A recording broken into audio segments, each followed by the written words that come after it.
네, 안녕하세요. 저는 DSLA 그룹에서 데이터 사이언티스트를 하는 김준호라고 합니다. 오늘 이 자리에서는 제가 세 가지 프로젝트를 진행하면서 겪었었던 실무 데이터 핸들링에 대해서 이야기를 해보도록 하겠습니다.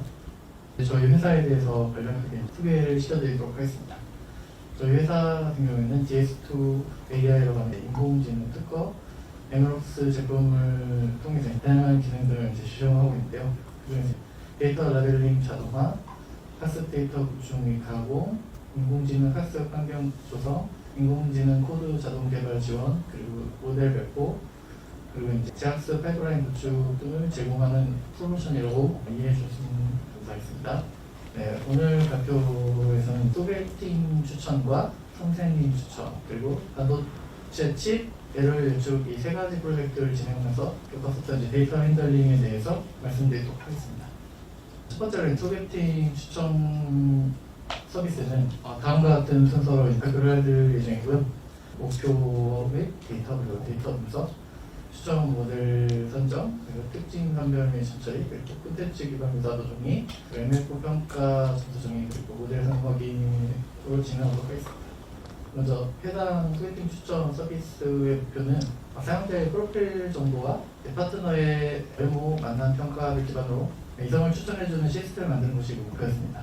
그래서 저희에게 주어진 데이터는 사용자의 위치, 나이, 학력, 직업, 자산 등의 프로필 정보와 사용자가 소원하는 나이, 학력, 직업, 자산 등의 이상형 정보, 그리고 상대방의 프로필 사진에 대한 외모 평가 점수, 마지막으로 상대방과의 만남 성사 후에 만남에 대한 평가 점수들이 주어졌습니다.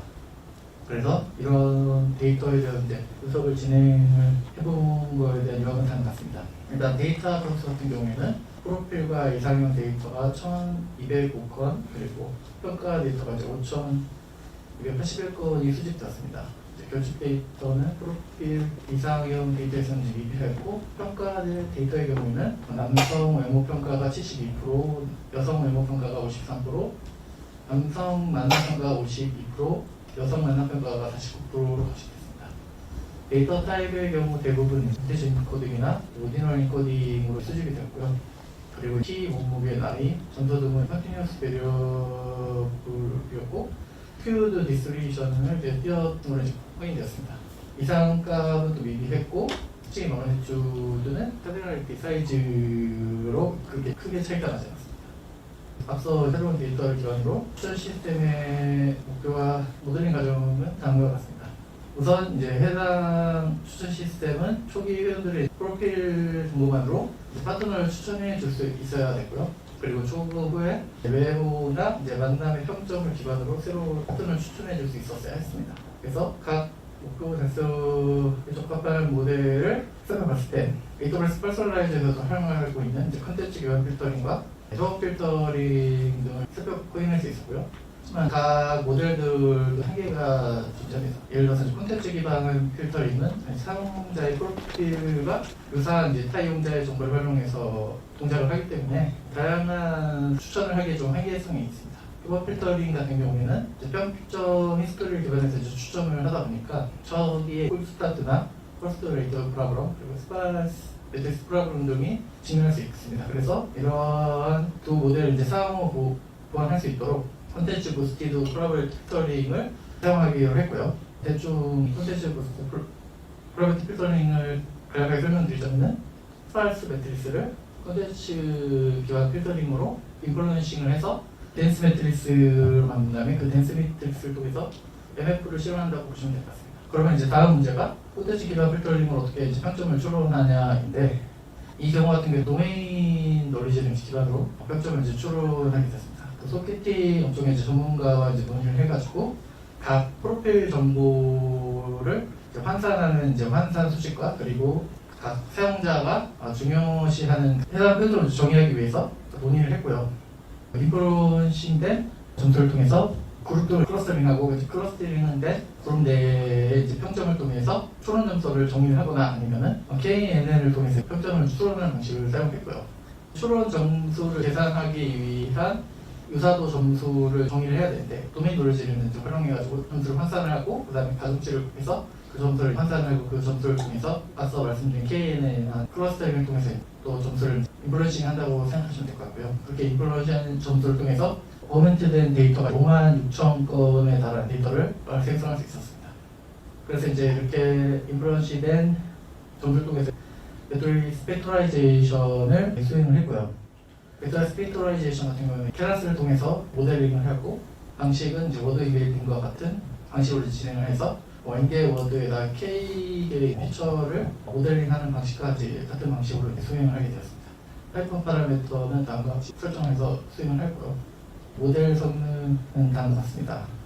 해당 프로젝트에서는 많이 추천 시스템에서 평가 매출이 사용되는 MRI나 DCG는 사용하지 않고 인프런스한 점수에 대한 MSE를 통해서 모델 성능을 평가를 하였고 다음과 같이 좀 좋은 성능을 나타냈고요. 그리고 이제 오른쪽에 추천 점수 매트릭스 통해서 탑 K의 점수의 그 파트너를 이제 추천하는 프로세스로 보시면 될 것 같습니다.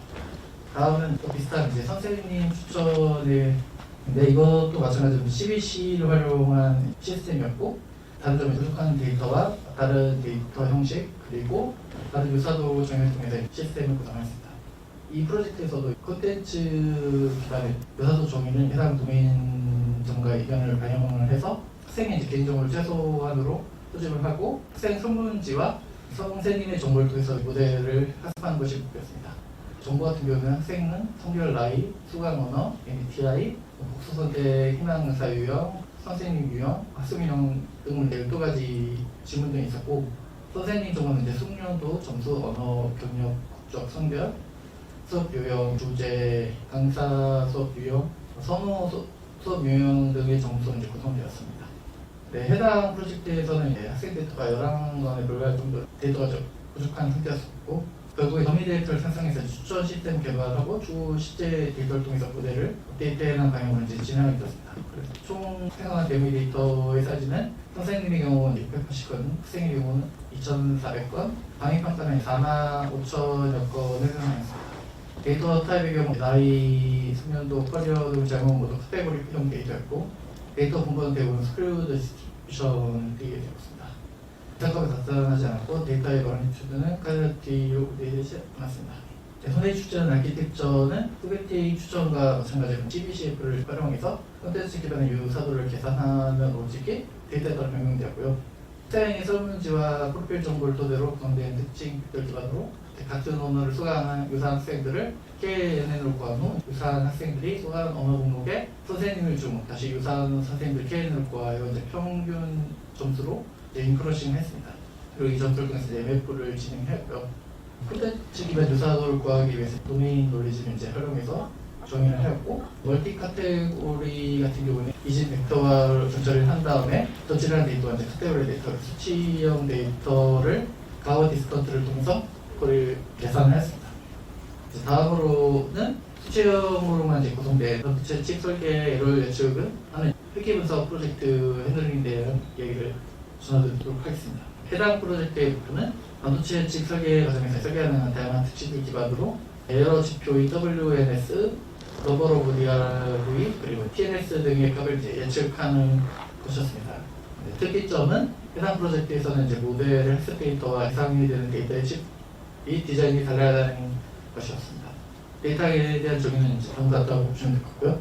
데이터 분석 같은 경우에는 총 데이터는 한 100만 건 정도로 다음과 같은 형식으로 학습 데이터를 구성했을 때 한 30만 건, 테스트는 한 70만 건이었고 결측값은 없었습니다.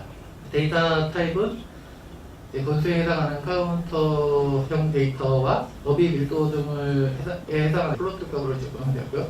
데이터의 공부는 대부분 이제 스퀴드 디스트리뷰션가 있고 대부분의 특징들에서 이제 이상값들이 학습됐습니다. 특징들의 이제 마그니튜드는 TNS의 경우에는 0에서 6423까지 그리고 너무 DRV는 0에서 3387 그리고 셀더는 0에서 1 그리고 이런 어떤 좀 스케일 차이가 큰 것으로 나타났습니다. 에러를 예측하는 회계 구성 모델을 이제 선정하기 위해서 리니어 모델이랑 랜덤 포레스트 그리고 찌부스를 비교해봤습니다. 리니어 리그레션 같은 경우에는 데이터에 대한 제한 조건이 많긴 하지만 모델 결과를 해석하기 좀 용이한 모델이고 프리디터 변수들과 이제 타겟 변수들의 코에피션트 사이클 관계를 싹싹하게 좀 화이트박스 모델이고, 레드브레스트는 이제 트리베스트 모델로 이상치에 좀 강건하지만은 스텝 데이터 외에 추론할 수 없는 한계를 가지고 있었습니다.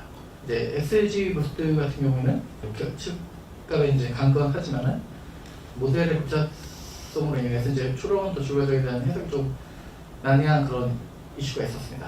그리고 본 프로젝트에서 이제 라스트 리그레션을 통해서 모델을 개발해 나갔고 리니어 리그레션을 좀 비교를 해보았습니다.